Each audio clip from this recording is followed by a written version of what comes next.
Tiene dos tatuajes esta persona en sus antebrazos. Uno sobre su papá, otro sobre su mamá. Y con corona. Porque es una persona que le gustaba mucho el tema de las mises y tal. Corona. Pero migración estadounidense ha determinado que las coronas son un tatuaje habitual en personas que han sido vinculadas con el tren de agua. Y por tanto, cualquier persona que tenga un tatuaje con una corona es sospechoso de ser parte del tren del agua. Y ellos han desarrollado un baremo por puntos en el que van, bueno, temas como los tatuajes, demás, prendas prendas deportivas.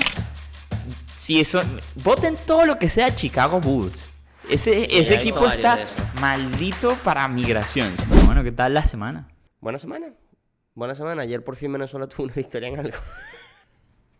Todo el año, la primera, una Palmingo. Claro. Palmingo con el paisano Edward Chen. Héroe patrio.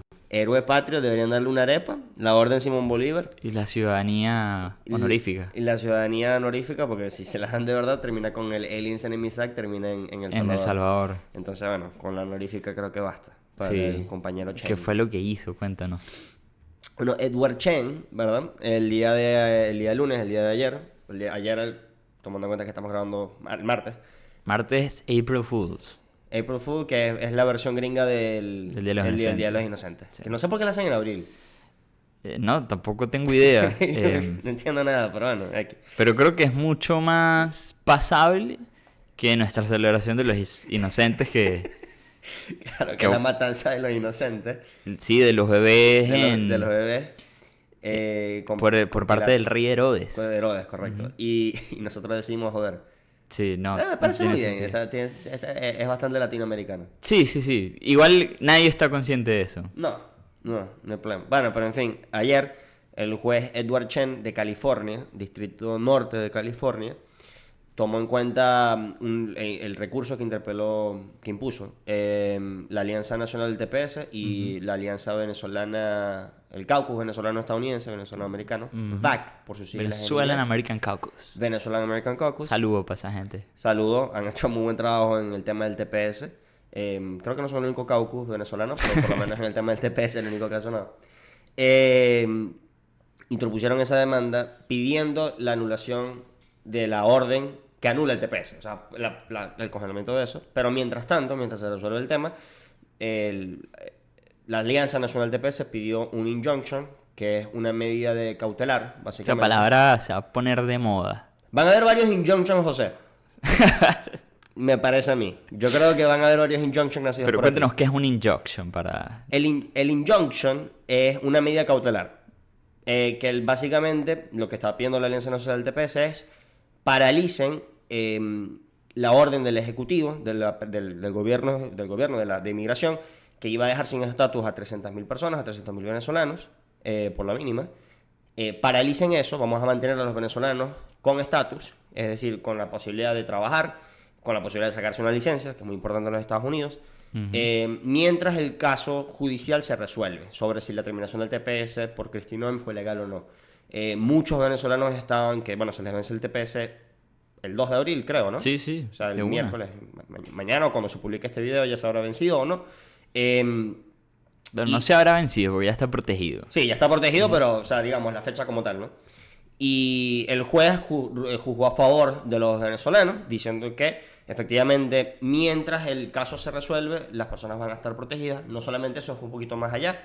Dijo que, por lo que, digamos, a nivel preliminar, básicamente le dio la razón a los venezolanos antes del juicio. O sea, decir, hay que esperar el juicio, pero que las pruebas que ofrecieron fueron bastante fuertes. Y además de eso, dijo que no solamente que la anulación fue caprichosa y, por lo visto, hasta ahora ilegal, sino que también está basada en mentiras, de que los venezolanos son criminales, etcétera. El juez Chen no es familia mía. Yo quiero dejar muy en claro, juez Chen ni cerca, no es mi familia. Ni eres tú tampoco. Se corrió ese rumor. Hay una imagen en redes sociales agradeciéndole al juez Chen. Así es, y una foto mía. Diciendo que los venezolanos con TPS tienen mayores índices de educación, o sea, de títulos universitarios, que del 80 al 95% está en la fuerza laboral, El estándar es 65. Obvio, el estándar en las personas en edad laboral es 80. En Estados Unidos. En Estados Unidos. Índices de criminalidad muy bajos, todo lo demás. Y que aportan billones de dólares en impuestos. Eso fue lo que se jugó y fue un resultado que a los muchos venezolanos que están acá les dio calma. Igual hay muchas cosas por resolver ahora. Claro, y todo esto es temporal, de todas formas. No es una solución permanente de ninguna manera. Y bueno, como lo dijimos hace un momento, esto es una medida de protección mientras se resuelve el juicio de fondo, que continúa. Pero bueno, un poco para poner en contexto, cuando la administración Trump en 2017 intentó de una manera similar acabar con el TPS de Haití y El Salvador, el mismo juez, Edward Chen, estuvo en ese proceso y dictaminó una medida cautelar similar que fue revertida en su momento. Pero entre tanto fue revertida por la apelación, continuó el juicio y demás. Se le fueron los 4 años a Trump y no pudo revocar esos TPS. Entonces creo que para entender un poco la estrategia legal, lo que se busca aquí un poco es ganar tiempo. Correcto, es ganar tiempo porque mientras se gana tiempo la gente puede seguir su vida normal, ¿no? O sea, la gran mayoría de los venezolanos que están en los Estados Unidos, que han llegado los últimos años, tienen una de las 3 figuras, siguientes figuras para poder estar acá. El TPS, que es la mayoritaria. 600.000, más o menos. Entre los 2 TPS, aproximados. Para lo humanitario, que ya ha sido removido, ha sido anulado. Que en paz descanse. En paz descanse para lo humanitario. Y esto no es una figura migratoria, pero sí es una figura legal, que es el asilo político. Los venezolanos acá, la gran mayoría, y sobre todo los que llegan en los últimos años, tienen una de esas 3, o las 3, o las 2, o 2 de 3, o lo que sea. Y de esa manera pueden tener estatus para, digamos, trabajar, tener permiso de trabajo, que es muy importante, y sacarse licencia y existir, básicamente, ¿no? Abrirse cuentas y todo lo demás. Y como dijiste, esto es para ganar tiempo, para mientras cada venezolano trata de buscar otra manera para regularizarse en el bizantino sistema migratorio venezolano. Creo que eso es un poco lo que queremos discutir de fondo. Y sistema migratorio estadounidense, exacto, no venezolano. Corrido. Pero migratorio sí. estadounidense. El sistema migratorio venezolano, hermano, usted llega ahí. Bienvenido, venezolano más. Te cambian el nombre como unos tíos míos que se llaman Ling y le dijeron, Lima. Y hay primos míos que son más chinos que el carajo y dicen, no, Lima. Y yo, oye, ¿ese Lima dónde salió? Bueno. Lima de Pekín. Lima del Cantón. Lima del Cantón. Pero claro, a ver, creo que ha sido parte de, obviamente, pues el discurso político. Fue probablemente top 2 temas en las elecciones presidenciales de Estados Unidos. El tema migratorio. Y creo que hay una percepción general en el votante y en la población estadounidense, en la gente en Estados Unidos, todo el mundo, de que la situación migratoria está un poco fuera de control. Y esa fue la percepción que dejó la administración Biden. Más allá de que sea cierto o no, esa es la percepción y eso fue lo que se reflejó en las urnas.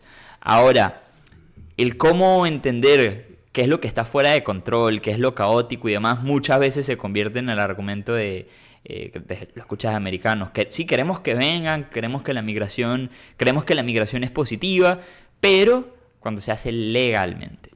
Y lo que se opone, en teoría, la gente es a la migración irregular, ilegal, indocumentada, como lo quieras llamar. El gran problema es que el elefante en la habitación nadie quiere o nadie ha hablado de cómo es el sistema legal para migrar. De hecho, una de mis mayores referencias acá, el Cato Institute, libertarios, amigos de la casa, han hecho una investigación muy, muy chévere. De hecho, ellos tienen, creo que se llama como el Immigration Game. Es como un juego, literalmente, tipo juego Flash, a ver si en el que tú colocas tipo tu nombre, dónde naciste, tu religión, etcétera, y lo que te permite es, de acuerdo al sistema legal estadounidense, ver cuál es tu opción legal para migrar a Estados Unidos y cuánto tiempo puedes esperar. Y es muy chévere porque tú puedes colocar tipo literalmente tus casos, tus datos, y si estás en Venezuela, en cualquier otro país, responde las preguntas y te dicen, bueno, tienes esta vía, no tienes ninguna vía, tienes esta vía, esta visa, vas a tardar 10 años. Pero si empiezas a meter datos locos, por ejemplo, si eres una persona de la India que tiene, qué sé yo, un doctorado y buscas venir a Estados Unidos porque hay una empresa que te está patrocinando, que te está ofreciendo un trabajo, etcétera. Mira, hay situaciones en las que el tiempo de espera para gente, por ejemplo, y repito, profesionales muy inteligentes de países como India, el tiempo de espera puede ser incluso más allá de tu vida. Sí. Necesitas 2 vidas para venir a los Estados Unidos legalmente. Y, digamos, partiendo de lo más básico, si tú eres una persona en otro país que considera que en Estados Unidos hay oportunidades y quieres venir a contribuir con este país, no hay ninguna puerta abierta que tú cruzas y dices, voy a aplicar esta visa, llegué, voy a ver qué hago. Eso Correcto. no existe. No. Entonces, hablemos un poco de cómo es ese sistema legal. Y ojo, porque esto, a ver, y cómo afecta a los venezolanos, ¿no? Porque, aunque bueno, está muy, yo creo que hay una gran tensión, bueno, muchos nervios, evidentemente, muchos suspensos para muchísimos venezolanos acá, y no solamente los que están acá, sino sus familiares que estarían fuera de Estados Unidos, pero evidentemente conoce gente acá. ¿Cómo esto afecta a los venezolanos? Y algo muy importante que yo me he dado cuenta, a diferencia de muchos países, tal vez en Latinoamérica o incluso hasta algunas veces en Europa, regularizarse para un venezolano en Estados Unidos no es fácil. En lo absoluto. No. ¿Ok? No es nada fácil, ¿no? Hay países donde existen, donde si tú tienes una especie de TPS, eventualmente te puedes regularizar. En Latinoamérica se han hecho algunas figuras así. Claro. Un poco, claro, cada país de unas maneras diferentes, pero yo conozco varios ya familiares que estuvieron en Chile o lo que sea y ya pueden incluso hasta dentro de poco tiempo ser ciudadanos. Sí, yo creo que la manera más sencilla de explicarlo es el proceso migratorio que se va por etapas. Y en una primera etapa tú tienes algo parecido a una visa, es un permiso de estadía, que no tiene, digamos, puede ser por unos meses, 1 o 2 años, te permite trabajar y demás, pero en algún momento se vence y teóricamente tienes que salir. Correcto. Lo que busca la gente como segundo paso es pasar a un estatus más como de arraigo, que no necesariamente es permanente, No, pero es un poco más extenso en el tiempo. que te permite, porque aquí voy. Es difícil explicarlo, pero en Estados Unidos tienes, como bien dijiste, las visas no inmigrante y las visas de inmigrante. Entonces las visas de no inmigrante están, por ejemplo, la visa estudiantil, las F1, las famosas F1, llegas acá y tú puedes estudiar, no te da permiso de trabajar, te da permiso de trabajar solamente en la universidad y por 20 horas o 40 horas, pero en el verano solamente. Te dan algunos permisos de trabajo durante, digamos, de prácticas laborales. Y que solo puedes hacer trabajos que tienen que ver con tu carrera. Exacto, te con puedes tu poner a hacer carrera. cualquier cosa. Correcto. O sea, te puedes poner a hacer cualquier cosa solamente si es dentro de la universidad. Por ejemplo, puedes estar en un Starbucks de la universidad. Eso puedes hacerlo 20 horas o 40, depende del momento, ¿no? Pero esa visa es de no inmigrante. Esa visa realmente no te permite, no hay un path, no hay un camino a la residencia, como tal vez en otros países es un poco más fácil. Entonces eso es un tipo de visa de no inmigrante. Están las visas ya de inmigrantes y entre esas visas hay 2 tipos. Está la visa familiar, de petición familiar, y la visa de petición laboral. Petición familiar es mi hermano o mi hermana o mi mamá o mi papá son gringos, por ende ellos me pueden pedir. Eso se tarda, pero te pueden pedir y decir, bueno, es mi papá. Entonces mi papá lo pido y dentro de unos 5 o 8 años puede ser ciudadano. Residente y eventualmente ciudadano. Y la visa de trabajo es que las compañías te piden. Hay 1001 tipos de visas y todas son difíciles. Porque uno no, es que hay 45 millones de visas, ¿una vas a caer? No. Cada tipo de visa tiene como 3 variantes, que si H1, H2, H1A, H1B. Hay loterías en las cuales literalmente te hacen una lotería para ver si tu aplicación es revisada por inmigración. Es totalmente a la suerte. Es completamente a la suerte. Nada de mérito, amigo. Exactamente, si quedas en la lotería, evidentemente si quedas en la lotería tienes muy buenas chances de tener esa visa que te permite estar en Estados Unidos mientras buscas otra visa para poder ser residente permanente y eventualmente dentro de como unos 20 años aproximadamente ser ciudadano. Si quieres ser ciudadano, pues también mantenerte con tu residencia permanente y pues ya. Claro, y estamos hablando nuevamente de gente que ya tiene un motivo para estar en Estados Unidos, no de gente que quiere venir a Estados Unidos por la razón que sea, sino de ya tener una excusa para haber entrado. Exactamente. Y eso es lo que a mí me impacta. Creo que el análisis o el diagnóstico más claro es que el gran problema del sistema migratorio de Estados Unidos es que no satisface, por una parte, la demanda interna que tiene la sociedad, la economía, las empresas de migrantes, de trabajadores, de personas que ocupen cierto puesto de trabajo o incluso de personas que a través de sus impuestos puedan ayudar a reducir el déficit. Entonces, el sistema no atiende la necesidad interna de Estados Unidos y, por otra parte, ignora la gran oferta o las grandes ganas que tienen las personas por venir a Estados Unidos. Sí. Entonces, no hay vías legales que puedan satisfacer eso y las que existen son muy limitadas, son muy lentas, son muy ineficientes. O son las vías, las que yo digo, legales pero no regulares, que son TPS, por ejemplo, para lo humanitario. Son vías legales. Las personas que tienen TPS están legalmente en los Estados Unidos, pero no son regulares, es decir, son excepcionales y son bastante, bueno, como hemos podido ver, el presidente puede decir, bueno, ya no quiero, y se abre un proceso, Sí. un limbo. ¿Y cómo planeas, no, en el futuro? O sea, bueno, me sorprendió mucho. El juez Chen dijo, no, el 40 y pico % de los venezolanos con TPS tienen comprar una casa en Estados Unidos. Eso es Eso es mucho. arrechísimo. Eso es arrechísimo. Eso Sí. es muy arrecho. ¿Ok? Muy, muy arrecho porque imagínate, o sea, tú llegas de Venezuela con un permiso digamos, un permiso de estadía de año y medio, ¿verdad? Y tú compras una casa. O sea, trabajas lo suficiente para comprarte una casa, evidentemente, pero es un préstamo, ¿no? Sí, Pero es un compromiso a la larga. es un compromiso a la larga. Y creo que habla muy bien también del perfil del migrante venezolano. Correcto. Porque, a ver, también, o sea, cada país tiene sus características y demás, pero eso indica que el migrante venezolano viene con ganas de arraigarse, de quedarse, de contribuir, de formar parte de una comunidad, que no tiene una perspectiva. Y esto creo que es muy importante porque es el argumento de Maduro, y también en cierta parte el argumento de Trump, de que el migrante venezolano es un migrante económico, que lo que viene es como a hacer dinero y devolverse. Puede haber sido verdad en un momento, pero creo que eso ya no. Pero Es depende, cierto. al final yo también cada vida es un mundo, ¿no? Entonces habrá muchas personas que evidentemente si la situación en Venezuela cambia, pues se regresarán. Y yo creo que buen número de personas harán eso. Pero eso es lo importante, que el argumento es la situación en Venezuela. No es salgo temporalmente, hago dinero y me devuelvo a Venezuela. Sí. Como pasa con, por ejemplo, he escuchado a muchos amigos migrantes tipo de Centroamérica. Como Sí, que no, yo hacen estoy eso. aquí por unos X cantidad de años, años. envío dinero de vuelta, ahorro y mi objetivo no es quedarme acá. No voy a comprar una casa jamás, no voy a vincularme, sino ahorro y con lo que tengo abro un negocio de vuelta a mi país o compro una casa en mi país o lo que sea en mi país. Exacto. Pero eso indica que el migrante venezolano tiene un gran sentido de arraigo y realmente quiere contribuir a la sociedad americana. Sí, a mí me parece que todo el tema, ahorita con el TPS, bueno, y también el Aliens Enemies Act y todos estos casos de venezolanos que han sido enviados a una cárcel de máxima seguridad, Al SECOT. al SECOT en El Salvador, hay que repetirlo otra vez, sin debido proceso. Que hay gente que dirá, bueno, no, es que si violaste nuestras leyes no tienes derecho al debido proceso. Una diputada republicana dijo eso hace pocos Sí, días. sí. Así no funciona. Así Te no- dice, no, ¿qué debido proceso tuvo Laken Riley?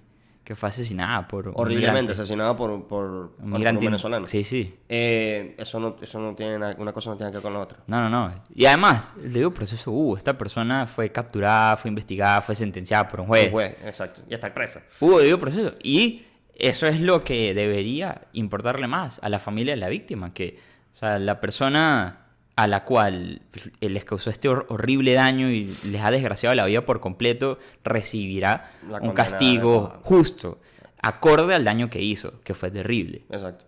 Hubo debido proceso. Exacto. Y a las personas que están en El Salvador no hay debido proceso. Entonces, ni siquiera sabemos. Y dirán, bueno, pero varios habrán del tender agua. Bueno, sí, yo no estoy diciendo que no, pero es que ni siquiera lo sabemos. Es que ese es el punto. Si lo son, ¿por qué lo afirmas?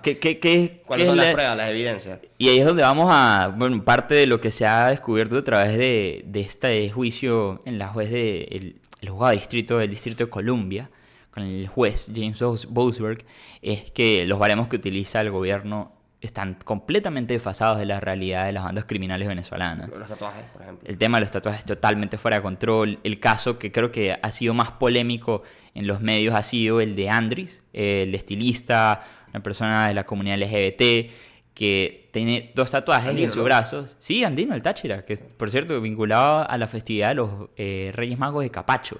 Ajá. Mira. Saludo a la gente de Capacho. ¿Capacho nuevo, capacho viejo? ¿Cómo es la vaina? De las 2 capachos. Ok. Entonces, tiene 2 tatuajes esta persona en sus antebrazos. Uno sobre su papá, otro sobre su mamá. Y con coronas. Porque es una persona que le gustaba mucho el tema de las mises y tal. Coronas. Pero migración estadounidense ha determinado que las coronas son un tatuaje habitual en personas que han sido vinculadas con el tren de agua y por tanto cualquier persona que tenga un tatuaje con una corona es Es sospechoso sospechoso. de ser parte del tren del agua. Correcto. Y ellos han desarrollado un baremo por puntos en el que van, bueno, temas como los tatuajes, demás, Son prendas 6 de, puntos. sí, prendas deportivas. Si eso, voten todo lo que sea Chicago Bulls. Ese he visto equipo varios de está esos. maldito para migración. Sí, Oye, está maldito desde que salió Jordan, en general. Sí. Empezando por ahí, que ¿por qué le vas a ir a los Chicago Bulls? Porque que se fue Jordan, ahí no hay nada que ver. Recomendación como deportiva. Sí, pero ¿qué le pasa? Para migración, no solo en el caso de los venezolanos, también en otro caso relacionado a las maras salvadoreñas, las prendas deportivas de los Chicago Bulls son muy usadas aparentemente por bandas criminales. Y si la usas, es probable que seas parte de las bandas criminales, según este baremo también. Y ropas deportivas con jugadores profesionales venezolanos. O sea, tipo que si tú tienes una jersey de Miguel Cabrera, Detroit, Bueno, y si escoge de la y otra. si es de Detroit hay que botarla. Y si es de los Tigres de Aragua, bueno, No, hermano, no, quémela, que- compañero. Y Quémela, borra porque todas las las fotos. iniciales son las mismas también. Aragua, Cabrera. No, terrible. Entonces, sí, lo que nos damos cuenta es que hay un trato hacia las bandas criminales venezolanas, o más específicamente es el Tren de Aragua, por parte de law enforcement en Estados Unidos, como si fuera una banda americana. Porque las bandas americanas sí tienen esa cultura de calle. Bueno, o centroamericana. O sea, Sí. por ejemplo, el tema de los tatuajes es muy de las maras. Bueno, Pero- la Mara Salvatrucha nació en Estados Unidos, por Correcto. ejemplo. Pero esa cultura, tipo, de identificarte con colores, con tatuajes, con signos Con que hacen con señas. las manos, Sí, como los Crips, los Bloods en California. eso no pasa en Sí, las no, bandas en venezolanas. Venezuela, bueno, o sea, nunca en mi vida yo escuché que las bandas criminales te usan tatuajes. No, y además, Para también es identificarse. contradictorio con la tesis del gobierno de que son enviados por parte de Nicolás Maduro a Estados Unidos Sí, porque- organizadamente. Si tú tienes una gente que son tus agentes en el extranjero, ¿para qué lo vas a identificar con algo como un tatuaje? ¿No te interesa que estén más bien, que Escondido. pasen desapercibidos, que no sean identificables, que no puedas decir, mira, este grupo de gente tiene este... No. Entonces, vemos que realmente hay una gran falla por parte de las autoridades migratorias en este tema. Sí. Y ojo, también al final también con todo este tema, evidentemente del Secoti, me parece que Estados Unidos, o sea, ¿qué pasa con todo el problema de los venezolanos? No es el problema de los venezolanos, el problema de la migración venezolana causada por Nicolás Maduro y por la dictadura. Que Estados Unidos fue el último país en el continente americano en recibir la ola de inmigrantes venezolanos. Claro. ¿Ok? Empezó evidentemente en Colombia, en Brasil, después fue bajando a Ecuador, Perú, Chile, Panamá también recibió varios por un momento, etcétera. Estados Unidos eventualmente, como la migración se va extendiendo, fue el último país en recibirlos y verdaderamente no está preparado para la crisis venezolana migratoria en específico. Además que es más difícil, ¿no? Es otro tipo de contexto político, un país mucho más grande que cualquier otro país. O sea, Colombia son 350 millones de habitantes. Los países latinoamericanos no tienen tanta gente. Y Estados Unidos claramente no está preparado ante esta crisis. Y lo que han hecho es como que trapos calientes Sí. con el TPS, el paro humanitario. Bueno, esos son los únicos dos programas como tal. El tema de los asilos no es un programa, es una figura legal, pero que no es migratoria como tal. Es un tema de protección humanitaria de otro tipo. Y ahora es como que, bueno, ¿ahora qué hacemos? Hay 600.000 venezolanos con TPS por lo menos. Sí. Habrán varios que no tienen... Creo que la cifra de venezolanos en Estados Unidos puede llegar hasta más o menos 900.000. Sí. Ahora, de esos 900.000, habrán varios ya con residencia permanente. Ujú.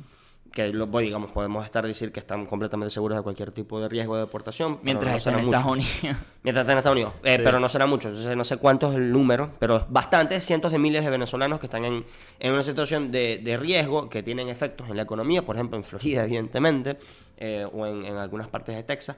La comunidad venezolana es grandísima y muchos de ellos con TPS o con parol o con asilo pending o lo que sea. Y, bueno, ¿y cómo vas a resolver esta situación? Porque entonces aquí se entran varios temas abiertos del tema migratorio, del tema legal y del tema incluso de política internacional. Sí. Y yo creo que eso es lo que vale la pena en este momento pasar a este tema. Recordemos, a ver, Trump llega a la presidencia en parte, cuando él lo dice, creo que no está desfasado, con un mandato. Y parte de ese mandato es dar solución al problema migratorio, sea cual sea o definido de la manera que sea. Entonces creo que también vale la pena un poco pararse por un momento y decir, Biden tuvo durante su administración prácticamente un récord positivo, al menos frente a la comunidad venezolana en cuanto a las medidas de protección, programas como el Parol, que es una innovación también para el caso venezolano y demás. Pero también hay que reconocer de que esas políticas de Biden causaron en gran parte la idea de la migración está descontrolada, están entrando personas que no sabemos quiénes son, y a las personas o al estadounidense le parece que incluso si quiere ayudar a venezolanos a huir de la catástrofe causada por Maduro, pues no se está dando de la manera correcta. Entonces, ¿cómo pudiera en ese momento la administración Trump hacer las cosas un poco mejor, atendiendo a ese clamor de sus votantes de ordenen el tema migratorio, pero al mismo tiempo no mandando gente inocente a El Salvador? No sé qué opinas. A ver, o sea, primero yo quiero hacer una acotación antes de entrar lo que yo creo, pero imagínate tú que me vas a escuchar Trump aquí, imagínate. Uno no sabe, ¿no? Pero bueno. ¿Sí? Si Trump habla español y es suscriptor de Politics. Que a mí sí me gusta, hay un tema migratorio a nivel global, pero no solamente en Estados Unidos, no solamente en Venezuela, en Europa y todo más. Pero a mí sí me gusta separar el tema de Venezuela de la migración global. Nosotros tuvimos la mala suerte, los venezolanos fuera de Venezuela, en cualquier parte del mundo, de que, digamos, nuestra crisis pasó al mismo tiempo que la crisis, digamos, migratoria a nivel global. Sí. Y nos compaginan como si fuésemos el mismo fenómeno. El fenómeno no es el mismo. Venezuela no ha sido un país de migrantes hasta hace como 10 años. ¿Okay? Es por culpa de Nicolás Maduro, del chavismo, que se creó esta crisis migratoria venezolana y nos, lastimosamente, digamos, por mucha mala suerte, caemos en el mismo lote. No somos un país que es que por 50 años Venezuela ha lanzado migrantes para afuera y una cuestión endémica y estructural. No. Al contrario, expertos en recibir migrantes de cualquier que sea su background, cualquier que sea su cultura. Por eso me apellido Chan. O sea, el apellido Chan, eso no viene de Guanare, ¿me entiendes? Claro. O sea, eso viene de China. Claro. Y así habrán varios. Habiendo hecho esa paréntesis, porque me parece que eso es importante decir eso, que el problema migratorio venezolano es específico al tema de Venezuela, no es como cualquier otro problema migratorio. Para mí, la solución es la solución que al final del día es la solución sensata. ¿Cuál es la solución sensata? Vamos a partir por algo. Muchos dirán, depórtanos a todos, ¿verdad? A TPS o paro, lo que sea, con tal que no tengas una green card o una de esas visas tal, deportado. Ok, primero, a nivel, si tú los quieres votar del país, a nivel logístico, no puedes. Okay, vamos a suponer No, que los números. tienen que deportar 600.000 venezolanos, ¿verdad? A Venezuela, ¿correcto? 500.000, 600.000 venezolanos a Venezuela. Ajá. Maduro te tiene que aceptar los 600.000 venezolanos. Maduro va a pedir algo a cambio. Maduro no es bobo.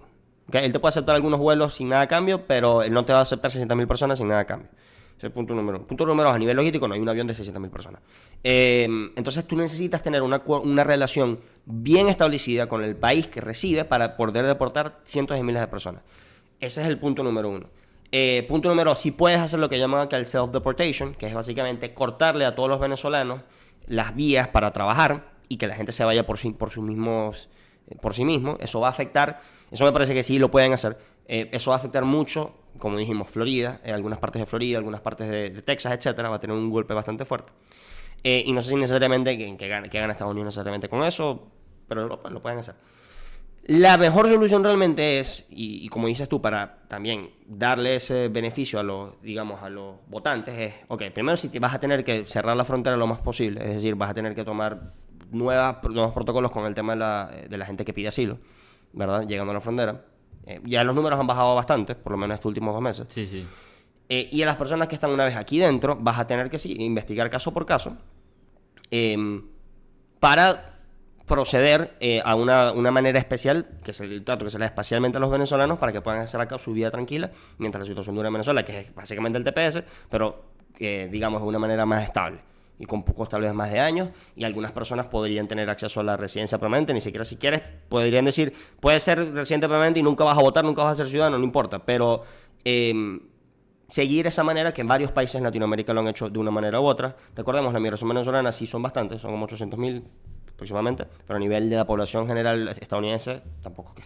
No, es un grupo nacional pequeño. Y claro, a las personas que sí evidentemente tienen crímenes los deportas o los metes presos, o sea, eso puede apaciguar un poco a las bases más republicanas.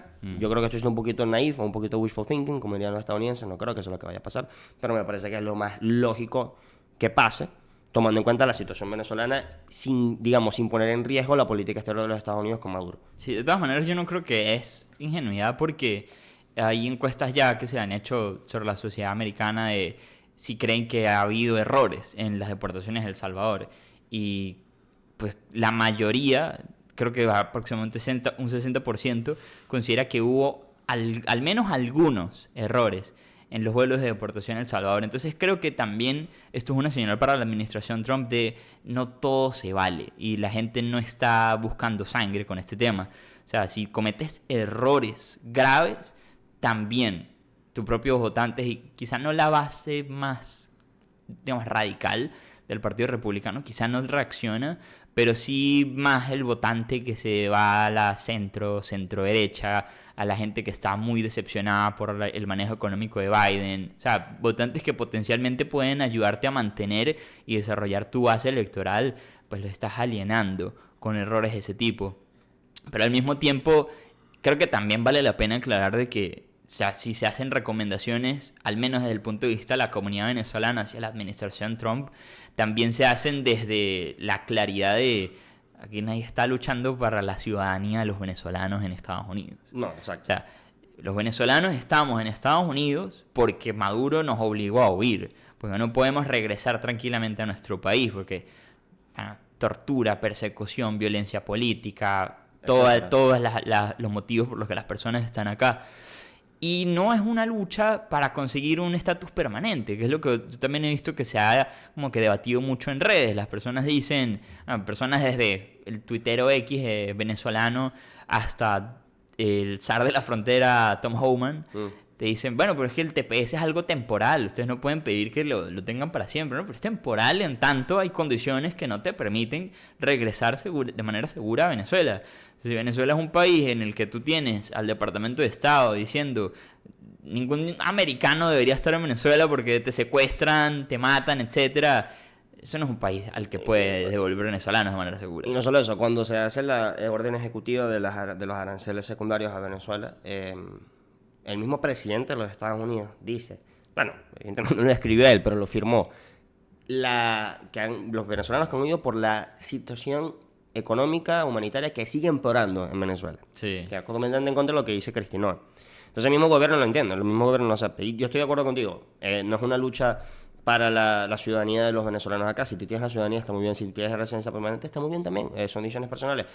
Pero, como dice, es no causar daño innecesario. Claro. No causar daño innecesario a varios venezolanos que la gran mayoría de aquí están simplemente trabajando y, bueno, como lo dijo el juez Chen, comprando casa, qué sé yo. Y también reconociendo que, mira, el día que Maduro caiga y Venezuela pueda recuperar su democracia y reconstruir su democracia, por lo mismo que mencionaste hace un momento, de que la nación venezolana no es una nación acostumbrada a la migración, o sea, a expulsar gente y establecerse en colonias en otros lados. Yo estoy muy seguro que me atrevo a apostar, la mayoría de venezolanos volvería a Venezuela. Sí, porque esto es un factor muy importante. No tienes que pensar en tu permiso de trabajo. No. ¿Ok? En Venezuela. ¿Ok? Entonces, si Maduro cae, si la democracia se restaura, varios van a volver porque esa seguridad jurídica, digamos la seguridad jurídica de que, hermano, aquí nadie me va a pedir papeles. En esa manera, en ese punto en específico, te permite te da una tranquilidad también. Tienes un capital muy grande en contactos, amigos, familia, si dejaste una casa, si dejaste algo, sabes cómo se mueven los negocios, sabes dónde comprar, dónde vender, dónde hay trabajos de este tipo, dónde hay trabajos del otro, sabes, conoces el país muy bien, conoces las dinámicas del mercado, o sea, tienes un conocimiento que vale mucho. Sí. Y ese conocimiento no lo tienes en ningún otro lado, a menos que hayas pasado, qué sé yo, 10 o 15 años trabajando en cierto sector en otro país. Pero hay muchas razones por las que, repito, cuando se empujan o se hacen ese tipo de recomendaciones, se evita cualquier cuestión permanente, porque esto es una cuestión transitoria. Y bueno, ya hiciste tú la salvedad. Si hay un venezolano que por su trabajo o por haber conseguido una familia o por arraigo busca algo permanente, bien, y es bueno también que eso pase. Habla muy bien del perfil del migrante venezolano, pero en temas de como advocacy, lo que se busca a nivel de política migratoria, ese no es el objetivo para desarrollar la política migratoria. Exacto. Y bueno, también está también el otro tema, ¿no? La teoría de que hay que devolver a los migrantes para la olla de presión. Ah, ¿Okay? Delicado, picante. Tema picante. Sí, no es nuevo, sí. ¿eh? O sea, no es una idea nueva. No, algunas personas pensan que Pero es explica la idea, revolucionaria. explica la idea. La idea es la siguiente. Ojo, por lo que tengo entendido. No quiero hacer una generalización. Voy a hacer una generalización, pero quiero hacer la salvedad. Básicamente la idea es la siguiente. Maduro tiene poca plata. El gobierno de Nicolás Maduro tiene poca plata ahorita con las sanciones más, o bueno, con el tema de los aranceles, que todavía estamos ¿qué va a pasar, no? Los servicios públicos en Venezuela ya están dando señas de fallo. Las horas han recortado la jornada laboral de los empleados públicos a 3 días, mediodía, una locura.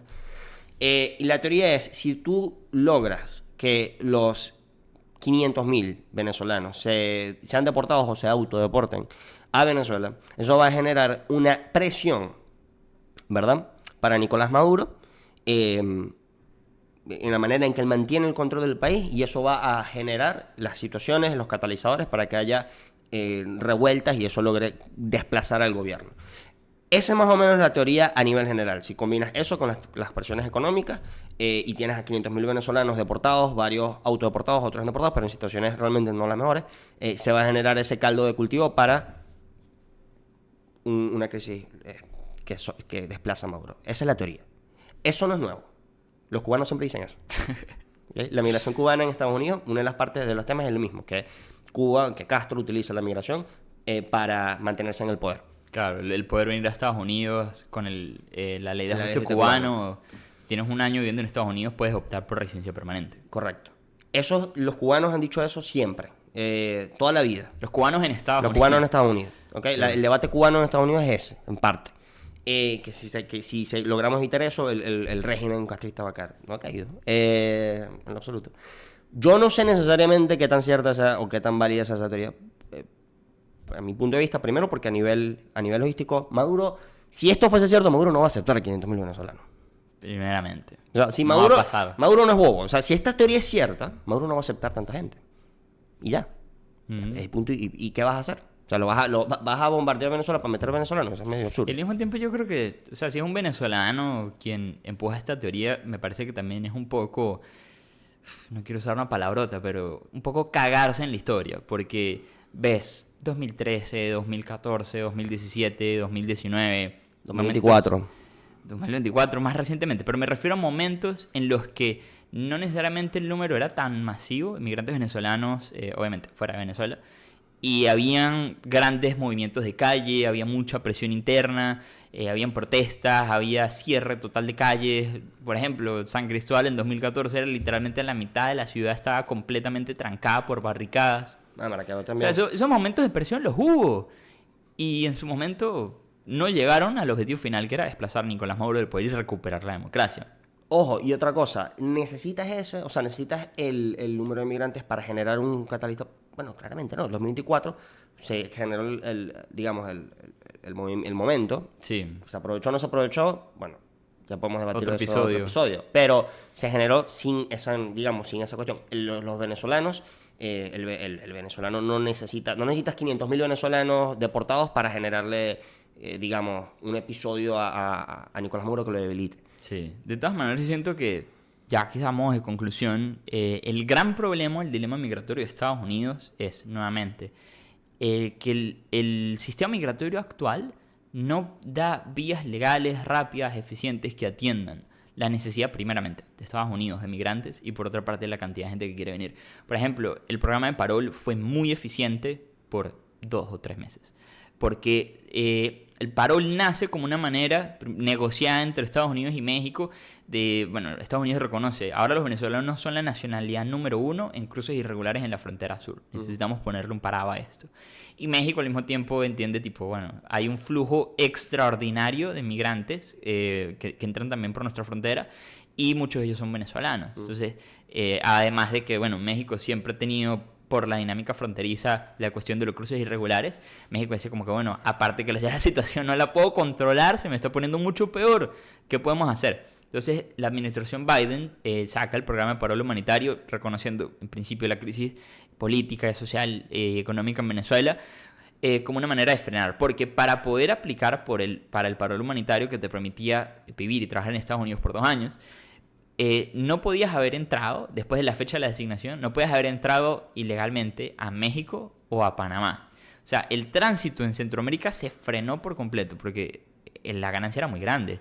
Podía llegarte una autorización de viaje para ir por avión directamente a Estados Unidos. No tenías que lidiar con ninguno de los horrores de la frontera, ni cruzar ilegalmente, ni estar en México, ni Que nada. se dijo mucho que esos vuelos los pagaba Biden. En Estados Unidos se ha dicho mucho eso. Sí, bueno, totalmente falso. Todo el mundo tuvo que pagar por su vuelo. El gobierno no pagó absolutamente nada a nadie.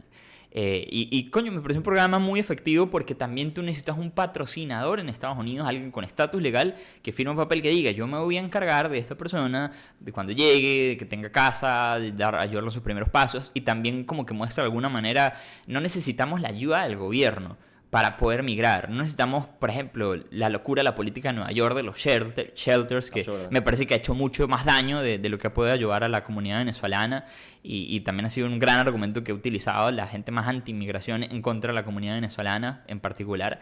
Entonces el parol fue efectivo porque, repito, las personas ya no tenían el incentivo de cruzar irregularmente y el tránsito se frena incluso a nivel del Darién. Pero el gran problema es que el parol está restringido a 30.000 por mes. Claro, pero aquí está el tema también, que al final del día también, que es el argumento que usa, es, mira, eventualmente tienes que poner un límite, porque, y los límites son arbitrarios, por definición, pero no puedes tampoco aceptar a todos, o sea, no puedes tampoco, no es políticamente viable aceptar a todo el mundo. Claro, pero... O aceptar a todo el mundo que cumple, que sea decente, ¿no? Pero repito, es arbitrario. Mi premisa con todo esto es, el límite que se impuso, no lo critico por arbitrario, lo critico porque no reconoce la realidad, no reconoce la cantidad de gente que el país necesita, por un lado, porque sí necesita gente, y por otro lado, la gente que está dispuesta a venir. Explica eso, explica por qué Estados Unidos necesita gente. Mira, Estados Unidos tiene como un shortage de trabajadores en ciertos sectores.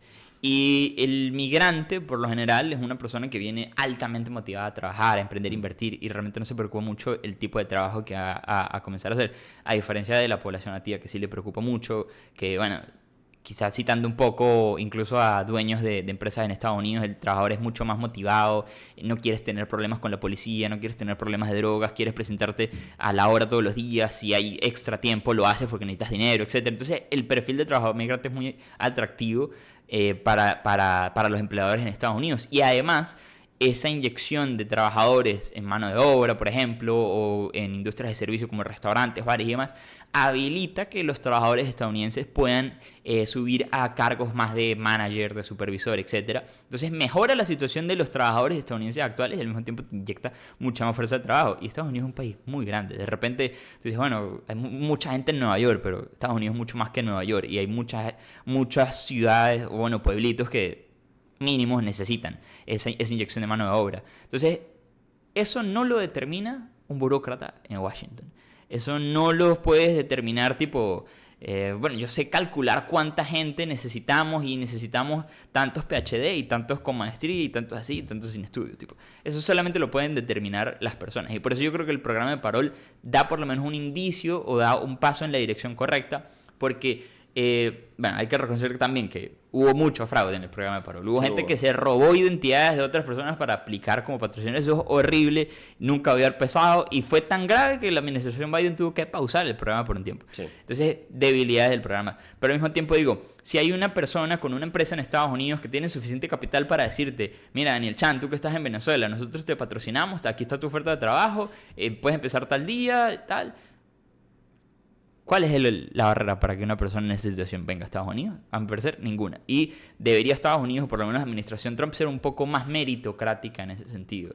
Yo ni siquiera estoy pidiendo un argumento humanitario ya en este punto, pero ya como recomendación de política es tipo, ser un poco más meritocrático, deberían expandirse las oportunidades para migrar legalmente con una oferta de trabajo válida, bueno, acorde a las posibilidades de migración. No es que tipo, te pagamos $10,000 al año. Sí. Ofertas de trabajo realistas. Creo que debería expandir mucho más la oportunidad de entrar legalmente a Estados Unidos. Sí, yo creo que en general incluso la mayoría de los políticos estadounidenses estarían de acuerdo con eso. A ver, es que no, pero las personas que sepan un poco el sistema migratorio van a saber que a nivel de meritocracia no es fácil. O sea, es mucho más fácil conseguirte aquí una residencia porque tienes un familiar que por, digamos, por tu profesión. Es muy difícil. O sea, es difícil, es aleatorio, es un poco al azar. Y eso claramente afecta mucho a los venezolanos acá. Porque mucha gente dirá, bueno, pero ¿por qué no? Si es temporal, ¿por qué no consiguieron una vía legal. O sea, Bueno. bueno, es que nunca lo había pensado. Me preguntado, bueno, ¿por Sí. qué no consiguen una vía, una green card? Así le llaman, ¿no? Facilito. La vas y la compras en Walmart. Están vendiendo doble. Están vendiendo un compra dos, compra uno y te dan dos. Tú vas allá al Walmart y te compras una, deme una green card y dices, no, mire, usted Oferta. no, le va a las águilas, 3. Si le das a los tigres de agua te la quitan. Es importante definir eso, ¿no? Seguro. Pero no es así, es difícil. Entonces por eso es que también hay muchos venezolanos acá, la gran mayoría de los venezolanos están, digamos, con ese suspenso, porque el sistema migratorio estadounidense es tan arcaico que dificulta la regularización. Sí, y al mismo tiempo creo que también hay que construir una barrera sobre lo que acá en Estados Unidos llaman el welfare. O sea, yo creo que una persona migrante debe llegar acá y lo más rápido posible tener en mano un permiso de trabajo. Es más, yo creo que ni siquiera debería haber un permiso de trabajo. Entiendo la necesidad legal de que exista. Entiendo la necesidad legal de que exista, porque es lo que te permite probar que estás aquí legalmente y no tipo cruzas la frontera y puedes hacer lo que te da la gana. Me encantaría que fuera así, pero no es la realidad política. Pero lo más rápido posible, permiso de trabajo en mano. Y a partir de ahí, cero beneficios. Cero shelter, cero comida, cero educación, nada. Si tú estás acá, tienes capacidad de trabajar, no esperas que nadie te dé nada, y menos el gobierno, si consigues organizaciones de caridad privada que te ayuden, fino. Pero creo que debería ocurrir de esa manera, tipo, vamos a hacer lo más que podamos por dar permisos de trabajo, que las personas se resuelvan, y repito, cero ayudas del gobierno para migrantes. De acuerdo. Entonces, me parece que sería la manera más rápida de quitar la impopularidad sobre el migrante como carga social. Sí. Pero bueno, tema denso. Denso. Se puso bastante... Sí, bueno, un comeback teníamos semanas de vacaciones. Sí, me disculpa.